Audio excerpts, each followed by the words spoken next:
തെരഞ്ഞെടുപ്പ് കമ്മീഷൻ പുറത്തേക്കുള്ള വഴി വെട്ടുന്നു സ്വന്തമായി എന്ന് തന്നെ പറയേണ്ടി വരും. ഇരിക്കുന്ന കസേരയുടെ വലിയ മഹത്വം അറിയില്ലെങ്കിൽ അത് പഠിപ്പിച്ചു കൊടുക്കാൻ കഴിവുള്ളവർ ഈ രാജ്യത്തുണ്ട് പ്രതിപക്ഷത്ത് എന്നത് മനസ്സിലാക്കാൻ പോവുകയാണ്.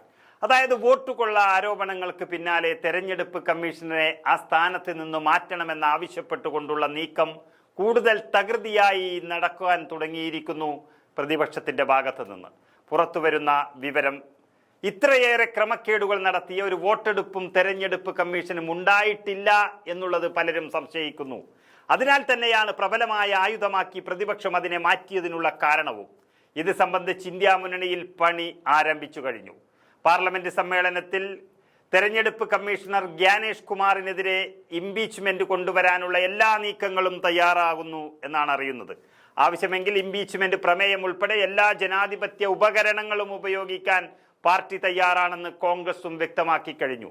അതിനർത്ഥം ഒരിക്കലും ഇന്ത്യ മുന്നണി ഇത് വിട്ടുകൊടുക്കില്ല എന്നുള്ളത് തന്നെയാണ്.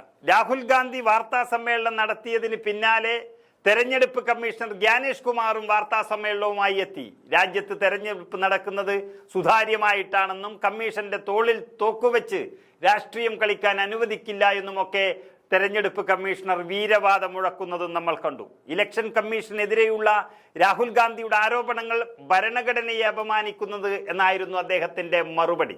വോട്ടുകൊള്ള വിവാദത്തിൽ സത്യവാങ്മൂലം നൽകണമെന്നും അല്ലാത്ത പക്ഷം മാപ്പ് പറയണമെന്നും തെരഞ്ഞെടുപ്പ് കമ്മീഷൻ രാഹുൽ ഗാന്ധിയോട് ആവശ്യപ്പെടുകയാണ് ഉണ്ടായത്. പക്ഷെ രാഹുൽ ഗാന്ധി മാപ്പ് പറയാൻ തയ്യാറായില്ല എന്ന് മാത്രമല്ല, അതിനൊരു കേസ് ഫയൽ ചെയ്യാൻ പോലും തെരഞ്ഞെടുപ്പ് കമ്മീഷൻ ആകുന്നില്ല എന്ന് പറയുമ്പോൾ മടിയിൽ എത്രത്തോളം ഖനമുണ്ട് എന്നുള്ളതാണ് വ്യക്തമാകുന്നത്. ഇതിന് പിന്നാലെയാണ് ഇംപീച്ച്മെന്റ് നോട്ടീസ് നൽകുന്നത് ഇന്ത്യ മുന്നണി കാര്യമായി ചർച്ചയ്ക്കെടുത്തതും അതിന്റെ പണി തുടങ്ങിയതും.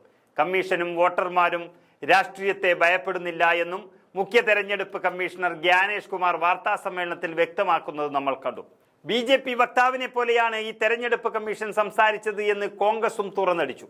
ഇതോടെ ഇംപീച്ച്മെന്റ് കൊണ്ടുവരാൻ കോൺഗ്രസ് നേതൃത്വത്തിൽ പ്രതിപക്ഷം നീക്കം ആരംഭിക്കുകയായിരുന്നു. വാർത്താ സമ്മേളനവും സത്യവാങ്മൂലം നൽകലുമൊക്കെ പകപോക്കാനുള്ള ഒരു ആയുധമായി തെരുത്തവർക്കെതിരെ മറ്റൊരായുധം തന്നെയാകുമെന്ന് ഇംപീച്ച്മെന്റിനെ കുറിച്ച് ഉറപ്പായി കഴിഞ്ഞു. ഇന്ത്യ മുന്നണി യോഗത്തിൽ ഇക്കാര്യത്തിൽ അതിവേഗം നോട്ടീസ് നൽകാനുള്ള തീരുമാനത്തിൽ എത്തിച്ചേർന്നു. അതിന്റെ പണി കഴിഞ്ഞു. അടുത്ത പടി എന്നോണം നോട്ടീസ് നൽകുന്നതുമായി ഒപ്പുശേഖരണമാണ് നടക്കുക. ഇരു സഭകളിലും 2/3 ഭൂരിപക്ഷം ലഭിച്ചാൽ മാത്രമേ തെരഞ്ഞെടുപ്പ് കമ്മീഷണറെ ഇംപീച്ച് ചെയ്യാൻ സാധിക്കുകയുള്ളൂ എന്നുള്ളത് മറ്റൊരു സത്യം. പക്ഷെ ഇംപീച്ച്മെന്റ് എന്നുള്ളൊരു വാക്ക് അവിടെ വന്നാൽ അത് കസേരയുടെ വിശ്വാസം നഷ്ടപ്പെട്ടു എന്നുള്ളതിന്റെ തെളിവാണ്. ആ കസേരയ്ക്ക് തുല്യമായ പദവി വഹിക്കുന്ന അല്ലെങ്കിൽ ആ പദവി വഹിക്കുന്ന ഒരാൾ കാണിച്ച ഒരു വലിയ തെറ്റ്, അത് ചൂണ്ടിക്കാണിക്കുന്നതിൻ്റെ ഏറ്റവും വലിയ ഒരു ഉദാഹരണമാണ് ഈ ഇംപീച്ച്മെന്റ് പ്രമേയം എന്ന് തന്നെ പറയേണ്ടി വരും. ആ പ്രമേയം അംഗീകരിക്കപ്പെടണമെങ്കിൽ കുറഞ്ഞത് 50 അംഗങ്ങളെങ്കിലും ഇതിനെ അനുകൂലിക്കേണ്ടതുണ്ട്. ആ അനുകൂലിക്കുന്നതിന് വേണ്ടിയാണ് ഒപ്പുശേഖരണം. അത് ഇന്ത്യ മുന്നണിക്ക് വളരെ എളുപ്പത്തിൽ 238ഓളം സീറ്റുകളുള്ള ഇന്ത്യ മുന്നണിക്ക് അത് എളുപ്പത്തിൽ സാധ്യമാകും. ഭരണകക്ഷിയുടെ തീരുമാനങ്ങൾക്ക് അനുകൂലമായി പ്രവർത്തിക്കുന്നതിലൂടെ തെരഞ്ഞെടുപ്പ് കമ്മീഷൻ BJPയുടെ B ടീമായി പ്രവർത്തിക്കുന്നുവെന്നാണ് ഇപ്പോൾ പ്രധാനമായും ഉയരുന്ന ആരോപണം.